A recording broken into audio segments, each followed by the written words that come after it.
página 5, vamos entrar na segunda lição da nossa imersão bíblica na Epístola de Paulo aos Gálatas, e a segunda lição tem como título a autenticidade do Evangelho. Bom, tendo visto como ler corretamente um livro da Bíblia, que é o que nós vimos até aqui, daqui para frente a gente começa a entrar no texto de Gálatas em si, e como eu venho falando desde o início, tudo nessa carta, nessa epístola, nesse texto vai conduzir a uma compreensão. Qual compreensão? A autenticidade do Evangelho.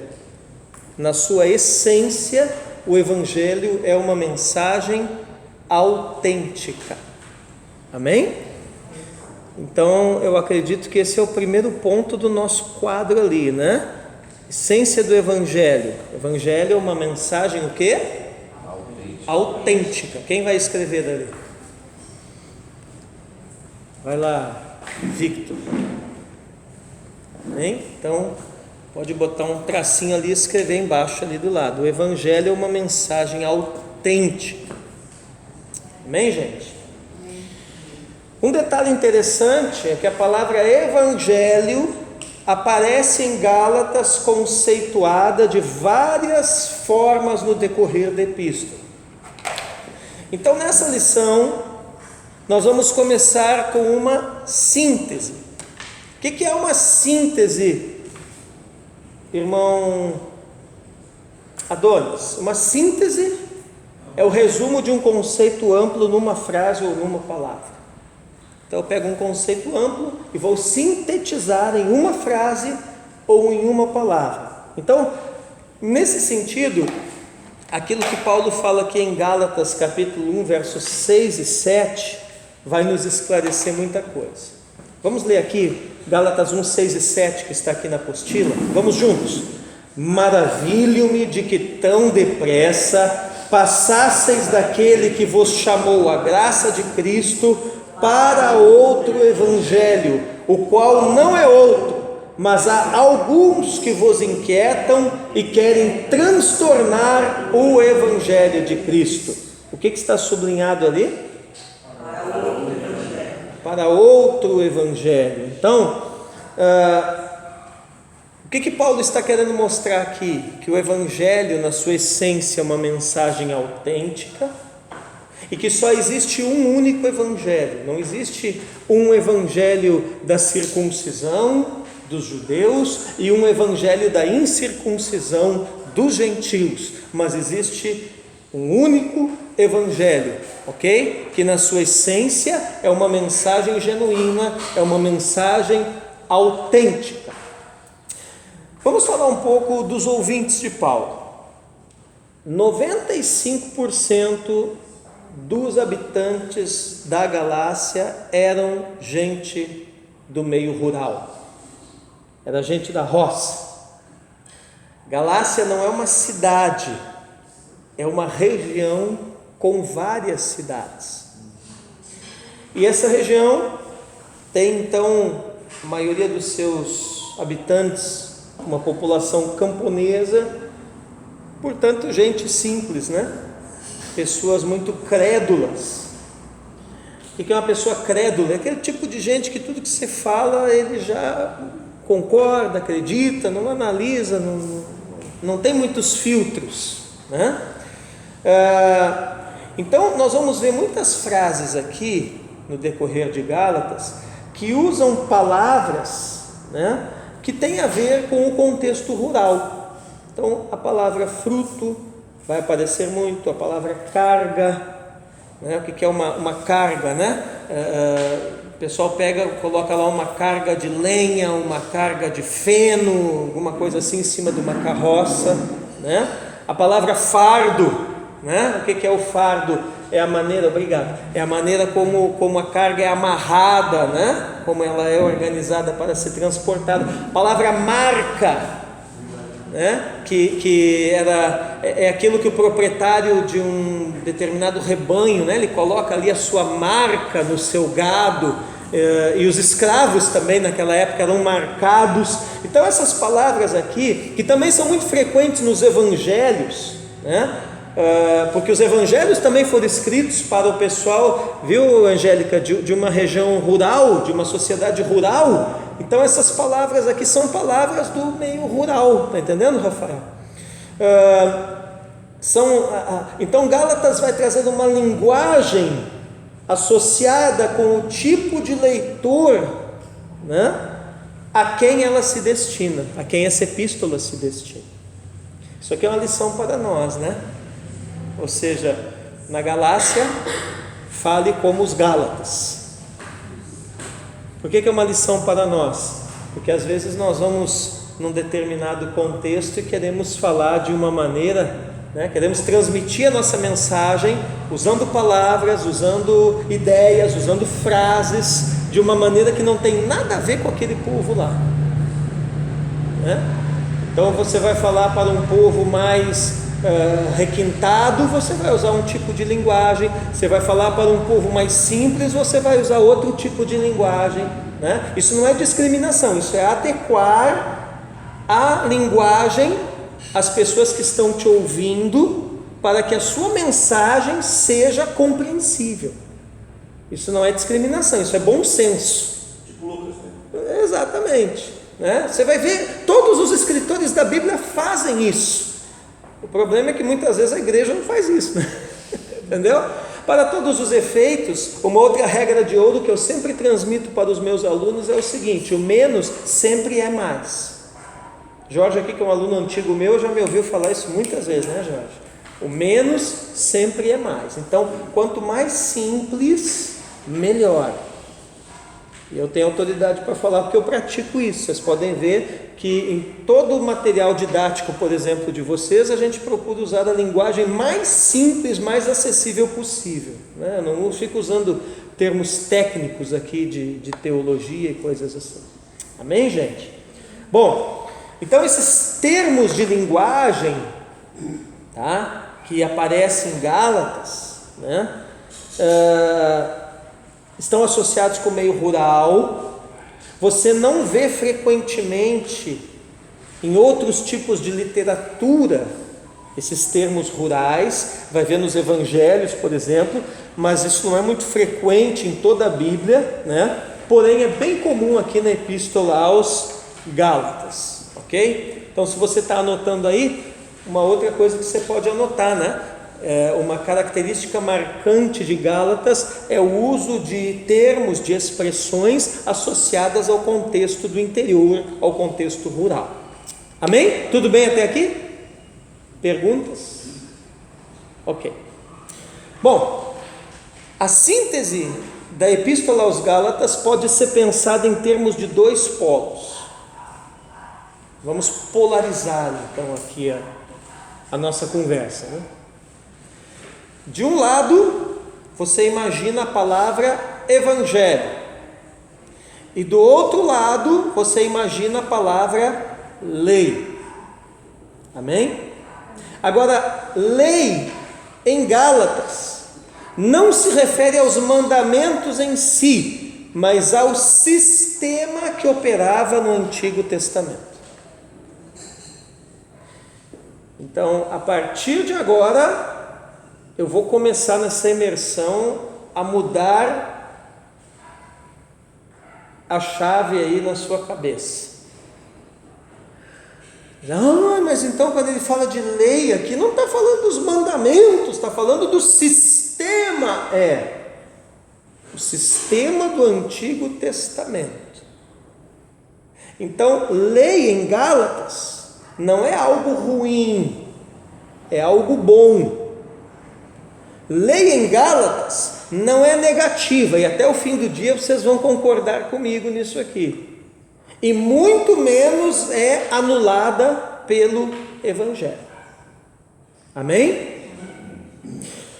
Então, Gálatas se destina a responder uma pergunta, E a pergunta que Gálatas quer responder é o seguinte: como salvar o cristianismo do judaísmo legalista?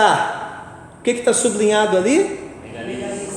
Legalista. Então nós temos uma dica aqui, irmão Jorge.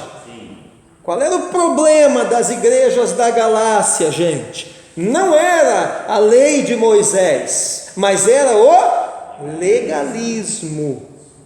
Então tudo que aparece em cada capítulo de Gálatas é o apóstolo Paulo tentando salvar o cristianismo do judaísmo legalista. Percebe, pastora Viviane? Não era do judaísmo, era do judaísmo legalista. Amém? Amém. O que Paulo vai fazer aqui? Semelhante a um advogado, né? Ele vai defender uma causa como se fosse um tribunal.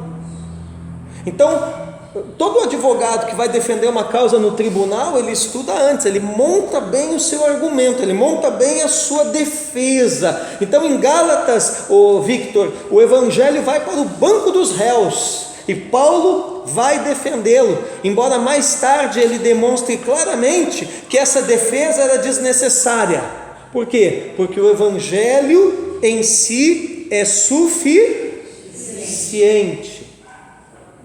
Sublinha essa palavra, suficiente.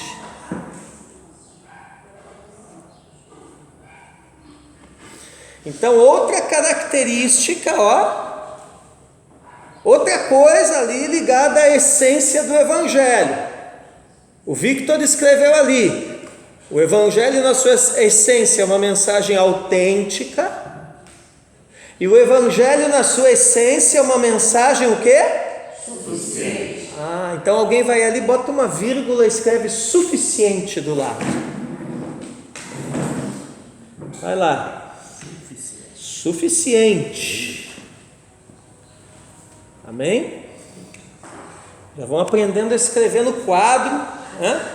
Daqui a pouco o Gaditas aí está nas nações da terra, e aí eu começo a enviar professores. Pensou? Hein, Malaquias? Você já pensou ser lá na Índia, lecionando teologia?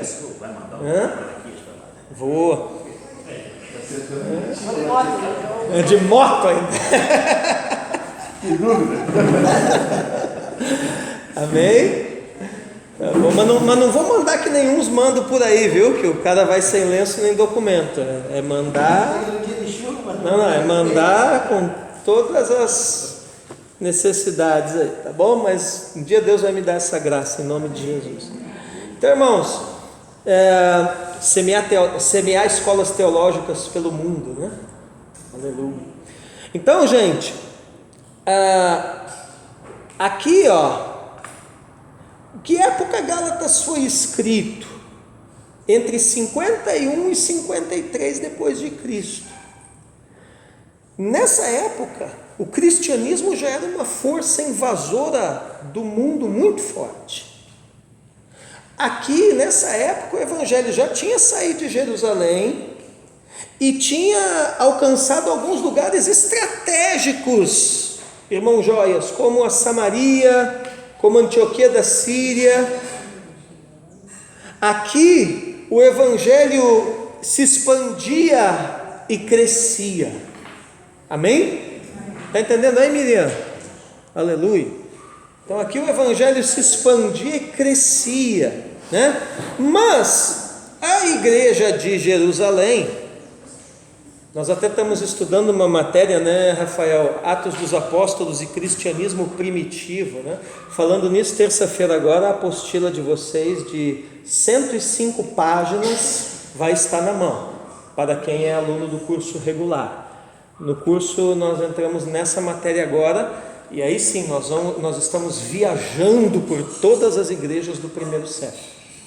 Então, na igreja em Jerusalém, nós temos irmãos de origem predominantemente judaica. A igreja no seu início, ela é 99,9% de origem judaica.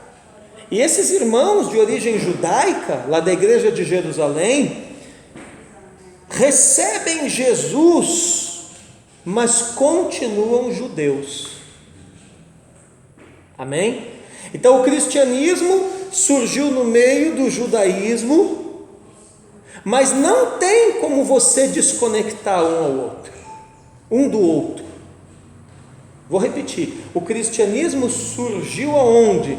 No meio do judaísmo. O cristianismo sai de dentro do judaísmo, mas não tem como você desconectar um do outro. Um está relacionado ao outro, assim como a antiga aliança está conectada com a nova. Amém? Então, normal. Olha o exemplo que eu coloquei aqui na apostila, né? Um judeu, quando aceitava Jesus, então não deixava de ser judeu, ele simplesmente se tornava um judeu messiânico. É a mesma coisa um gaúcho, né? Um gaúcho aceita Jesus, mas o gaúcho continua tomando chimarrão, né, Beriano? Cadê o chimarrão, né? Então, assim como um judeu aceitava Jesus, mas continuava judeu, apenas era um judeu messiânico, é a mesma coisa. Um gaúcho aceita Jesus, mas continua tomando chimarrão, continua comendo churrasco, continua usando bombacha, né? Então, qual é a observação que vale aqui, gente? Que nós não devemos julgar as pessoas de outra cultura, de outra realidade, com base na nossa cultura e na nossa realidade. Por isso que nós temos que ler o texto bíblico com a mente dos leitores originais daquela época. Senão nós cometemos esse erro. Que erro? De julgar pessoas de outra cultura, de outra realidade, pelo filtro da nossa cultura e da nossa realidade. E aí nós vamos ter um parecer todo distorcido. Amém, gente? No 2,14 aqui. Oi? No 2,14 ligado aqui, que Paulo fala para Pedro aqui sobre isso, então, de casa. Isso, nós. Fala. No caso, Pedro aqui, ele não estava sendo exortado por Paulo? Ele estava certo, no caso? Estava sendo exortado, não estava, mas nós vamos chegar lá. Tá? Vamos chegar lá. Então, deixa eu primeiro construir o panorama todinho para vocês, tá? Então, um judeu, quando se convertia ao cristianismo, não deixava de ser judeu, só virava um judeu messiânico. E esses irmãos eram um grupo grande dentro da igreja em Jerusalém. Mas dentro desse grupo, tá, havia uns poucos que tinham um entendimento assim. Qual era o entendimento desses poucos? Qualquer um pode aceitar Jesus, só que quem salva mesmo é Jesus, observando as práticas da lei mosaica. Então esse grupo, que não era um grupo grande, porém barulhento, que começa dentro da igreja de Jerusalém, tá? Eram irmãos de origem judaica, mas esse grupo ele começa a ter uma visão distorcida da essência do evangelho, e eles começam então a defender que quem não se circuncidasse ao aceitar Jesus não poderia ser salvo. Esse grupo entra para a história conhecido como os judaizantes.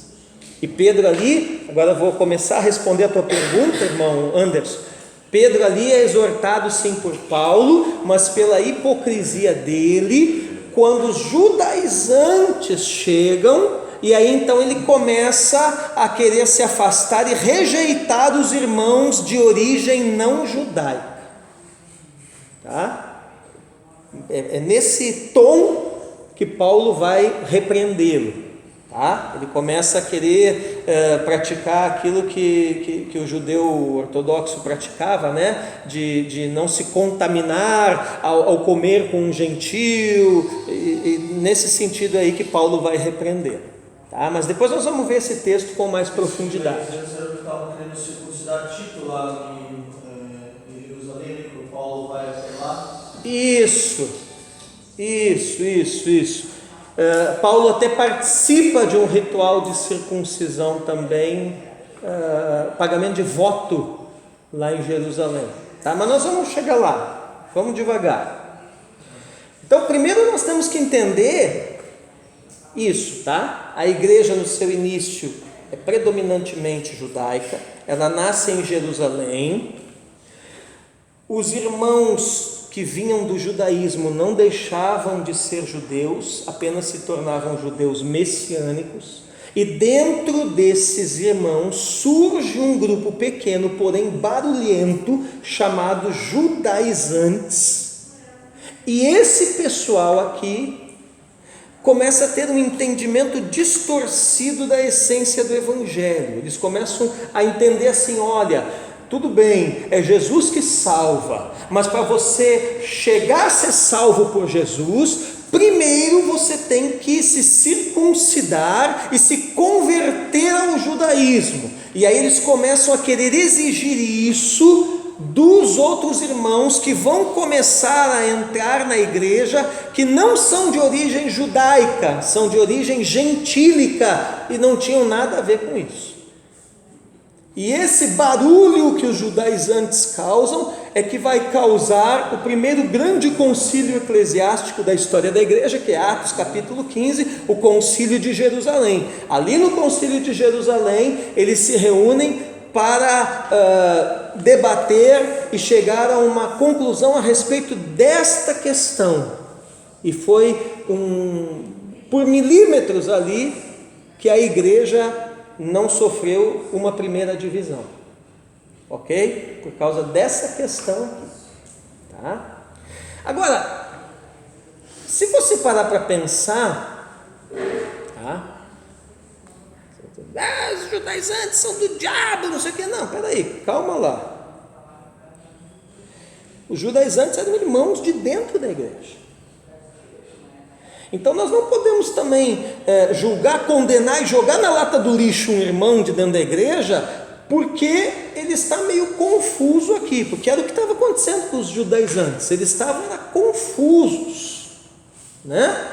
E se você parar para pensar, a mentalidade deles tem a ver com a questão do prosélito. O que é um prosélito? Prosélito era aquela pessoa que era de uma outra religião, ou até nem tinha religião nenhuma, né? E se convertia ao judaísmo. Isso era um prosélito, né? O cara que não é judeu e se converte ao judaísmo. E os judaizantes, eles tinham essa ideia mais ou menos assim. A linha de raciocínio era assim, ó. Se alguém gentil, para se converter ao judaísmo, tem que obedecer à lei, porque alguém gentil que se converte ao cristianismo, que vem do judaísmo, não teria que obedecer à lei. Entende? Então eles, né? O problema estava no dogma, entendeu? Lembra? Doutrina é o que está na Bíblia, dogma é como a igreja pensa aquilo, né? Então eles têm o que? A doutrina do Evangelho. Mas o grupo dos judaizantes, eles compreendem a doutrina do Evangelho de um ponto de vista, de um ângulo, de um dogma, né, de um filtro, de uma linha de raciocínio que eles trazem lá do judaísmo, que é a linha de raciocínio do prosélito. Quer dizer, se o cara não é judeu e se converte ao judaísmo, ele tem que circuncidar e obedecer à lei. Por que o cara, quando se converter ao cristianismo, então não teria que fazer a mesma coisa, já que cristianismo vem do judaísmo? Então você começa a ver que, em termos de lógica, até tinham uma certa lógica nisso aí. Porém, Paulo vai mostrar que essa lógica está errada e que não tem nada a ver com a essência do Evangelho. Amém? Amém. Vamos lá. Então, se cristianismo fosse mera facção do judaísmo, eu disse que veio de lá, isso é verdade. Eu disse que não tem como desconectar, e isso é verdade. Mas cristianismo não é uma mera facção do judaísmo, cristianismo não é uma mera ramificação do judaísmo. Se fosse essa lógica aqui do prosélito, teria sentido, mas como cristianismo, depois os apóstolos, a doutrina apostólica vai mostrar que cristianismo se trata de uma outra realidade, amém? Cristianismo vem do judaísmo, mas não é judaísmo. Cristianismo tem conexão, tem parentesco com o judaísmo, mas não é judaísmo. Então aí esse raciocínio aqui cai por terra. Ora, se cristianismo não é judaísmo, eu não posso pegar a linha de raciocínio, da questão do prosélito, que tem a ver exclusivamente com o judaísmo, e querer aplicar isso no cristianismo. Vocês estão percebendo que rolo que vocês se meteram hoje? Mas vamos lá, devagarinho a gente vai desenrolando a coisa. Tudo bem até aqui? Tá? Agora, os apóstolos não defendiam também essa linha de raciocínio. Por isso que eles fazem um concílio em Atos capítulo 15, lá em Jerusalém. Você deve ler com muita atenção esse texto, ok? Depois até a gente pode ler aqui se tiver um tempo, tá? E eles chegam a uma conclusão nesse concílio, gente. A salvação é só em Jesus. Amém? Mas volto a dizer, alguns crentes, eu disse alguns de origem judaica, vindo lá da igreja em Jerusalém, chamados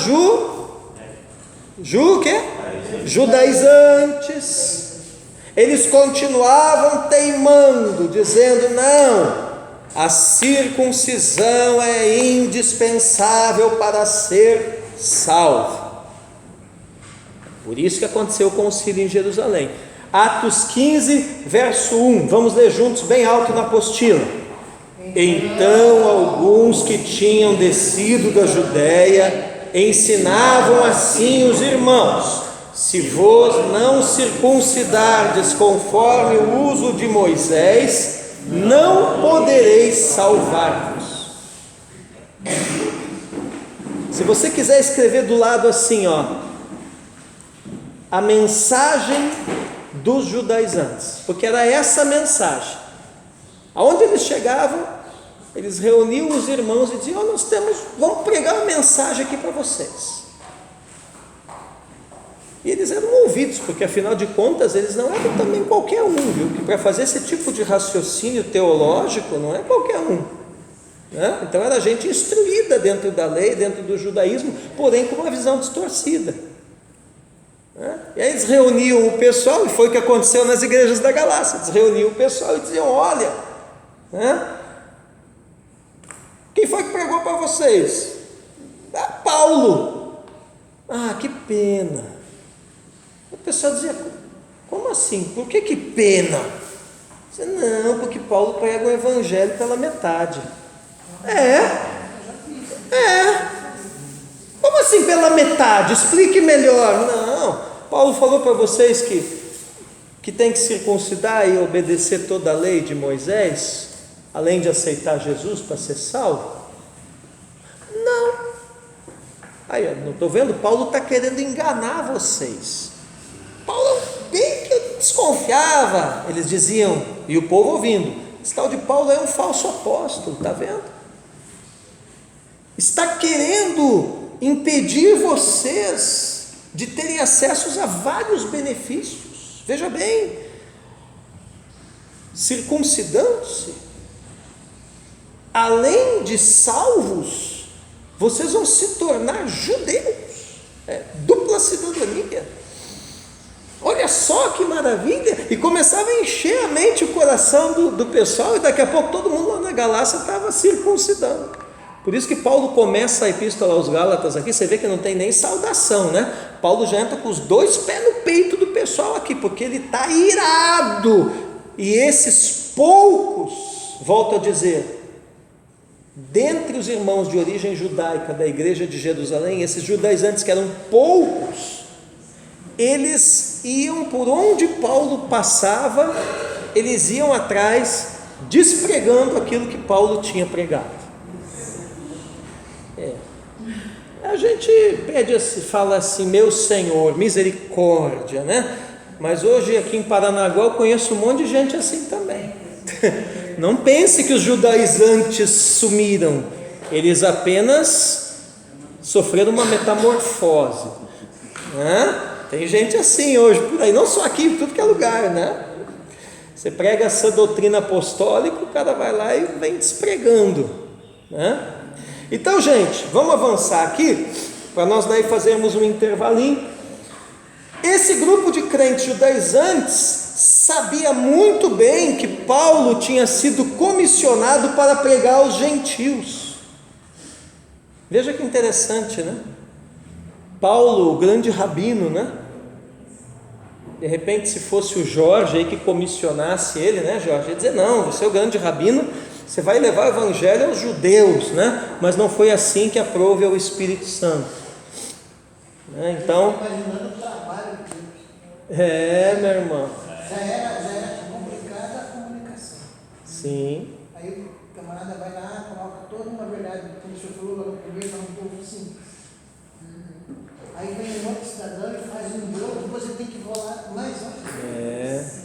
Mas vocês vão ver que se não fosse o preparo teológico de Paulo dentro do judaísmo, ele não tinha conseguido reverter isso aqui. Então o Espírito Santo é sábio, ele coloca as pessoas certas no lugar certo. Depois ali vocês vão ver aqui no capítulo de número 4, ele vai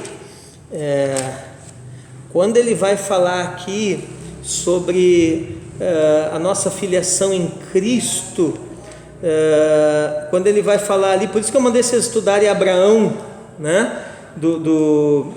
Que nós somos os filhos de Abraão, né? Nós somos a geração de Abraão, né?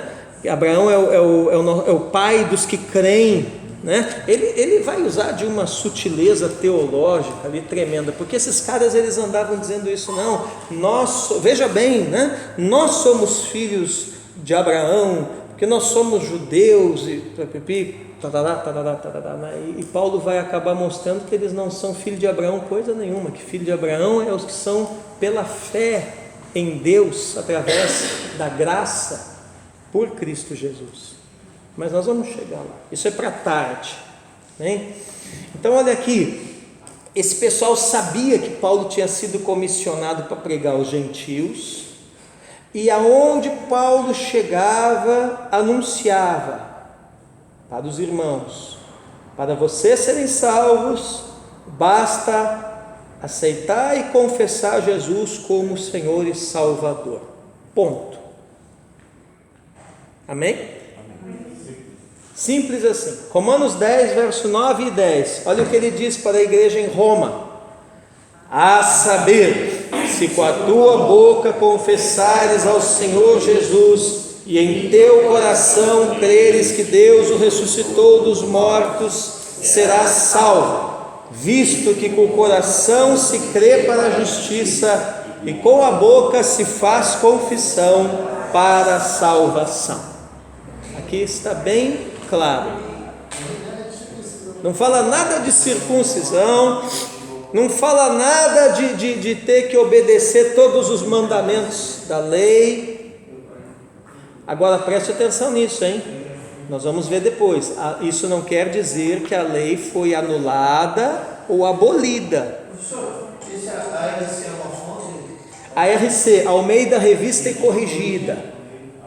Isso, é a tradução que eu uso nas apostilas, tá? Aprendam isso.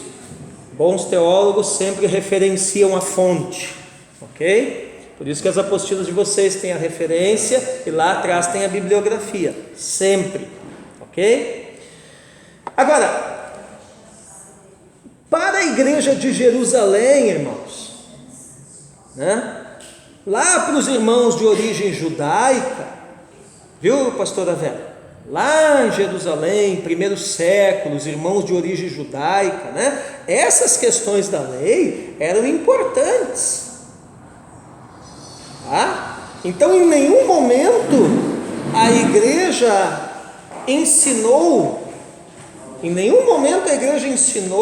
ou estimulou os irmãos a abandonarem essas questões. Os irmãos de origem judaica. Em nenhum momento apareceu alguém lá dizendo: não, a salvação é só em Cristo, então agora vocês têm que reverter a circuncisão. Ninguém fez isso. Em nenhum momento chegou alguém lá dizendo: não, a salvação agora é só em Cristo, então vocês não podem mais ir na oração das 3 horas da tarde lá no templo. Não, agora a salvação é só em Cristo, então agora, olha onde eu vou chegar, vocês não podem celebrar as festas bíblicas. Então você tem que ter isso bem nítido. Paulo não está batendo na lei, ele está batendo no sistema da lei, no sistema do Antigo Testamento, e na questão de se dizer aos irmãos que para ser salvo, além de aceitar Jesus, você teria que circuncidar e obedecer toda a lei. Ok? Por exemplo, eu celebro uma festa de Hanukkah aqui na igreja. Quando foi que vocês ouviram eu dizer que quem não celebrar o Hanukkah aqui na igreja não é salvo? Nunca. Quando foi que vocês ouviram eu dizer que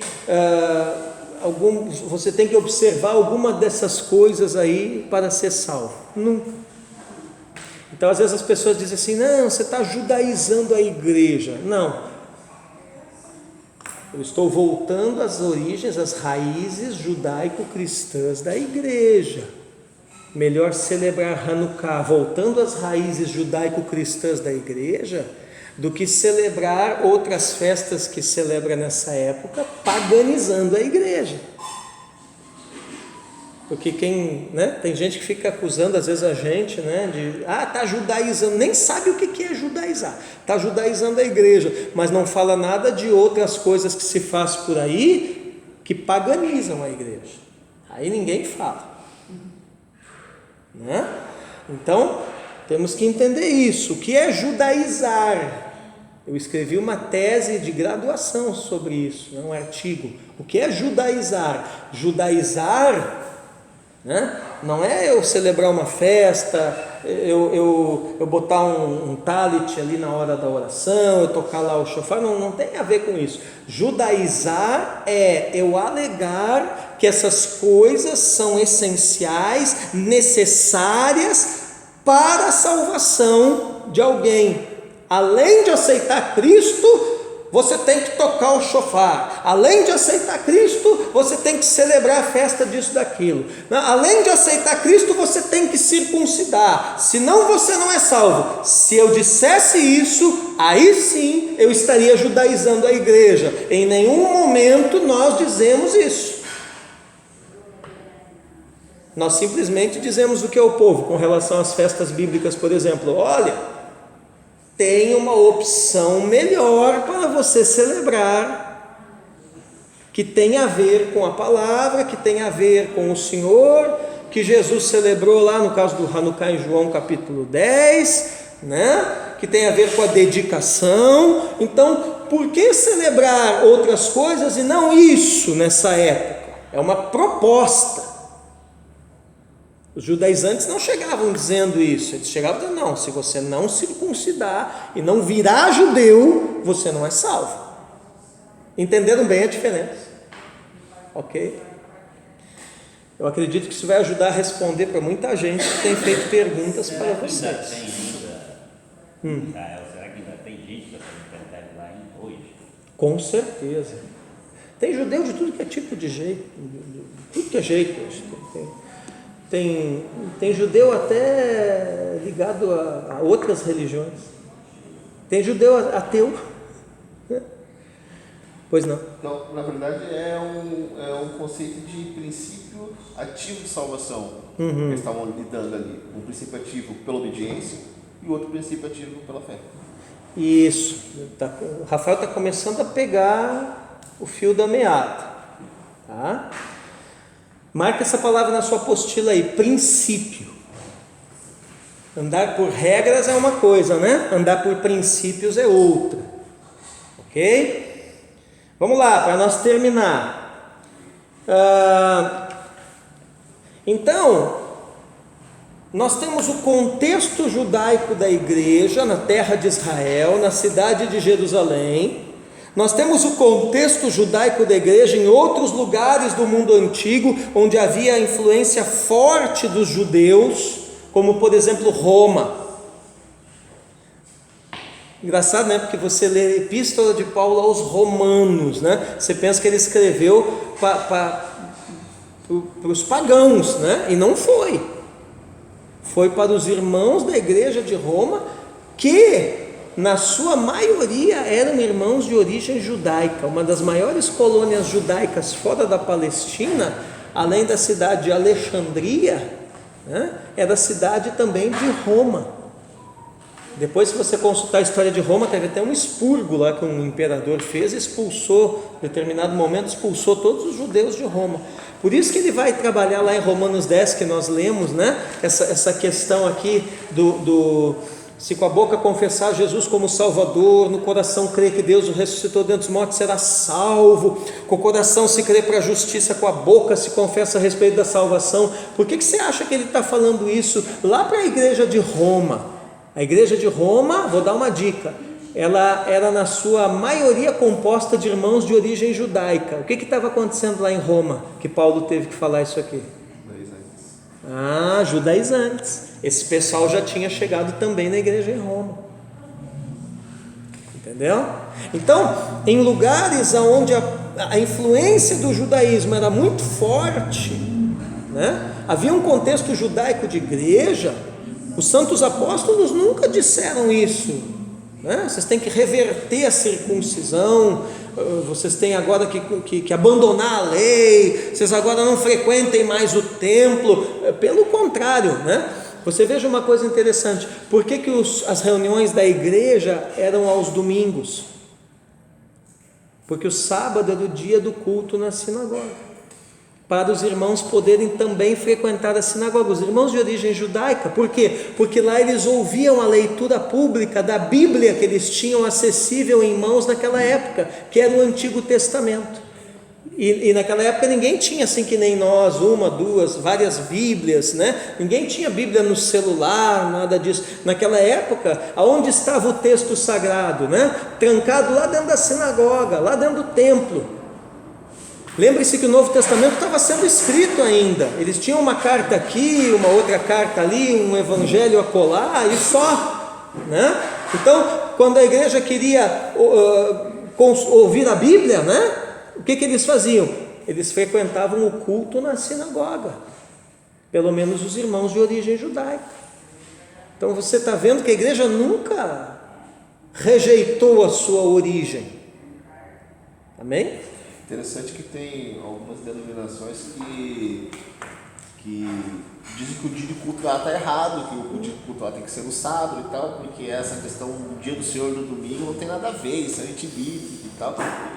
E era uma metodologia já de... Sim, agora isso, lembra da diferença? Doutrina, dogma e costume. Isso é costume.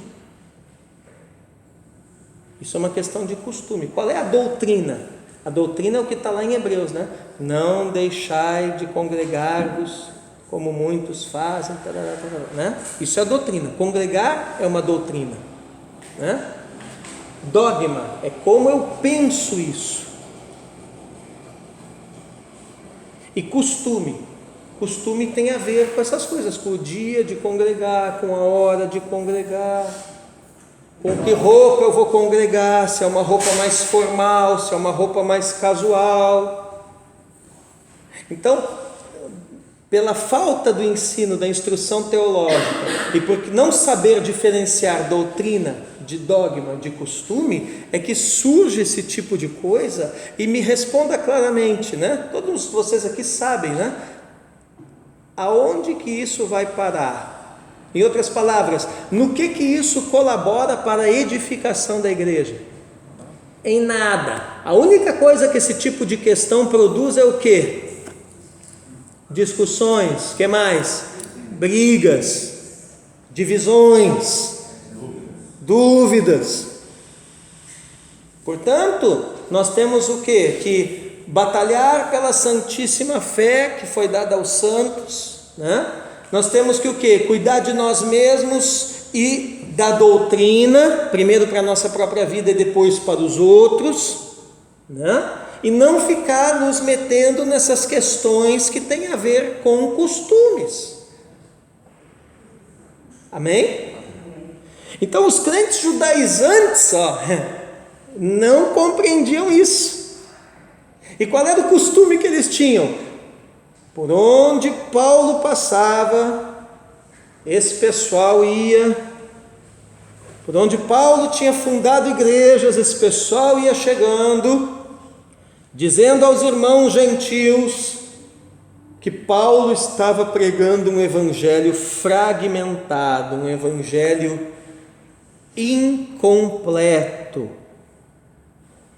Pois, apesar de Paulo pregar que Jesus Cristo morreu pelos nossos pecados, ele não estava dizendo para eles que havia necessidade de primeiro se circuncidar, de primeiro guardar a lei, entende? Eles estão colocando dúvidas. Os judaizantes colocavam uma dúvida, era mais ou menos assim: Paulo pregou para vocês.